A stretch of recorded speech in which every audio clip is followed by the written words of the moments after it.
मारा डोरा है, एक से एक धाकड़ छोरा। हमारा दुनिया में रुका हो रहा ना कहीं बात से फिरते हैं हम, जो कह दे सो करते हैं। सहनों के बड़े दिलेर शेर ये नहीं किसी से डरते हैं, ये जो कह दे सो करते हैं।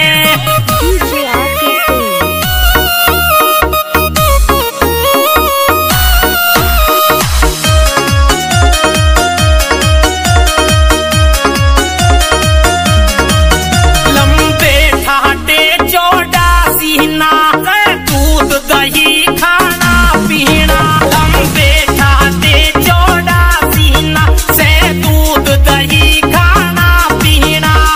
वो चायारों का बहे पसीना, जान पे खेल गुजरते हैं हम, जो कहते सो करते हैं। सहनों के बड़े दिलेर शेर ये नहीं किसी से डरते हैं, ये जो कहते सो करते हैं।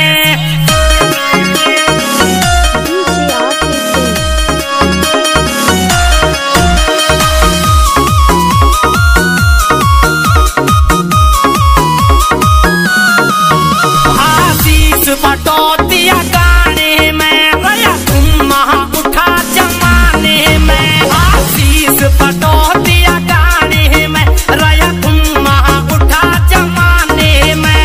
अनिल गहलोतिया गाने में ना मदद करण दे करते हैं हम, जो कह दे सो करते हैं। सहनों के बड़े दिलेर शेर ये नहीं किसी से डरते हैं, ये जो कहते सो करते हैं।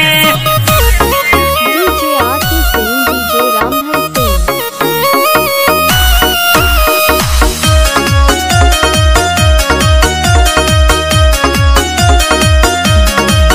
सचिन सोहरब भैयारी में है फेमस दुनिया सारी में। सचिन सोहरब भैयारी में है फेमस दुनिया सारी में। प्रमोद सेन सरदारी में नई नई तरंगे भरते हैं हम, जो कहते सो करते हैं। सहनों के बड़े दिलेर शेर ये नहीं किसी से डरते हैं, ये जो कहते सो करते हैं।